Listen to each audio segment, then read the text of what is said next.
peran, prinsip, dan pengertian terkait proyek penguatan profil pelajar Pancasila. Kira-kira bagaimana ya penerapannya? Saat ini kita bisa ikuti percakapan ibu dan bapak guru tentang tahapan pelaksanaan proyek. Yuk kita simak.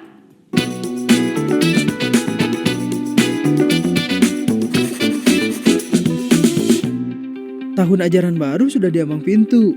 Ayo kita siap-siap. Sekolah akan menerapkan proyek penguatan profil pelajar Pancasila untuk memfasilitasi peserta didik mengalami proses penguatan karakter Pancasila. Apakah Pak Sony dan Bu Susi sudah memahami tahapan pelaksanaannya? Tidak perlu khawatir, saya dan Bu Susi sudah mempelajari tahapan-tahapan pelaksanaan proyek penguatan profil pelajar Pancasila. Wah, kalau begitu, mari kita diskusikan satu persatu tahapannya. Jadi ini Pak Andri, tahapan-tahapan yang harus kita lakukan. Tentunya perlu dimodifikasi sesuai dengan kebutuhan dan kondisi di satuan pendidikan kita. Langkah awal yang akan kita lakukan ialah membentuk tim fasilitasi proyek. Peran Kepala Satuan Pendidikan pada tahapan ini adalah menentukan pendidik yang tergabung dalam tim fasilitasi proyek.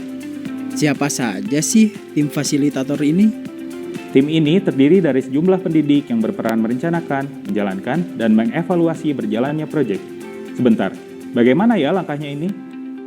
Begini Pak, pimpinan satuan pendidikan dapat memilih seorang koordinator proyek. Ini bisa siapa saja, misalnya wakil kepala sekolah atau pendidik yang memang berpengalaman akan proyek. Boleh juga kalau jumlah pendidik satuan pendidikannya cukup. Ada koordinator per kelas, misalnya koordinator kelas 1, koordinator kelas 2, dan seterusnya. Berarti koordinator dan kepala sekolah yang akan memetakan pendidik dari setiap kelas untuk tergabung dalam tim fasilitator proyek ya. Setelah itu baru deh tim fasilitator proyek ini merencanakan dan membuat modul proyek bagi setiap kelas atau fase. Benar Pak. Kalau begitu, kita lihat tahapan selanjutnya. Tahapan kedua adalah mengidentifikasi tingkat kesiapan dari satuan pendidikan. Penilaian tahap kesiapan pelaksanaan proyek dapat dilakukan oleh Kepala Satuan Pendidikan dengan tim fasilitator proyek. Bersama-sama bisa merefleksikan keadaan kontekstual sekolah dan menentukan tahapan kesiapan sekolahnya. Ada 3 tahapan kesiapan di sini ya. Tahap awal, tahap berkembang, dan tahap lanjutan yang masing-masing mempunyai penjelasannya, sehingga membantu kita dalam perencanaan proyek.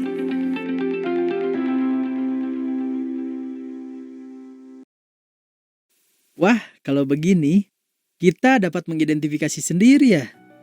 Betul Pak, mudah banget ya. Iya, menarik banget. Oke, tahapan selanjutnya ada merancang dimensi, tema, dan alokasi waktu proyek penguatan profil pelajar Pancasila. Berarti tahapan ini yang menentukan adalah tim fasilitator proyek ya? Oh, tapi yang saya baca untuk dimensi memang tim fasilitator dan kepala sekolah yang menentukan. Tetapi untuk tema juga bisa dilakukan dengan peserta didik loh. Berarti tergantung dari hasil identifikasi tahapan kesiapan satuan pendidikannya.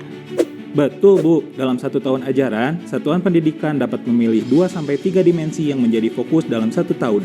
Dan untuk tema, dapat memilih 2-4 tema dalam setahun dari tema-tema yang ditetapkan oleh pemerintah. Tergantung jenjangnya, peserta didik dapat dilibatkan dalam pemilihannya. Jangan lupa, sebagai tim fasilitator harus melihat kebutuhan dan keadaan satuan pendidikan.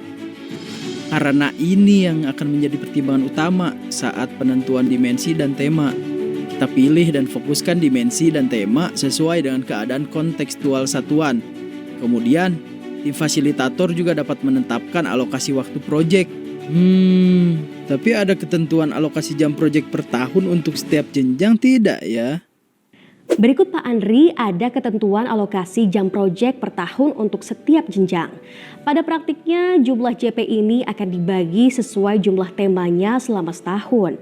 Tapi tidak perlu setiap tema harus sama jumlah JP-nya. Yang penting total JP tercukupi selama setahun. Pelaksanaannya pun fleksibel. Satuan pendidikan dapat menentukan waktu-waktu berproyek sesuai kebutuhan.